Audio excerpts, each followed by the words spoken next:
السلام عليكم اصدقاء ديالي، كنتمنى تكونوا بخير وعلى خير. اليوم جرات القرعه ديال كاس افريقيا للشان المنتخب المحلي اللي كان فيه هو حامل اللقب في اخر نسخه. المنتخب المغربي طاح في مجموعه في المتناول كتضم كل من رواندا واوغندا ومنتخب الطوغو، يعني مجموعه في المتناول المنتخب المغربي. ما عندنا فين نديروا شي سبب ان شاء الله. المهم الاصدقاء ديالي غادي نخليكم مع القرعه وعطيونا الاراء ديالكم من خلال التعليقات كيف جاتكم. كما انا جاتني سهله، خصني نشوف ردود الافعال ديالكم كيفاش جاتكم نتوما هذه القرعه.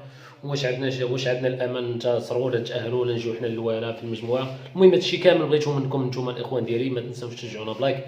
المهم خليكم مع الفيديو، نتلاقاو في لافان ديال الفيديو كيف ديما. الاراء ديالكم كيف جاتكم القرعه. ما بقى لي الاخوان ديالي الا نقول لكم تهلاو ليا في راسكم بزاف. كنتمنى ان شاء الله نتشوفوا بشي فيديو محسن من هذا. كيف العاده كان معكم خوكم انوار برو. ما تنساوش الشعار ديالنا كيف ديما، لايك. السلام عليكم.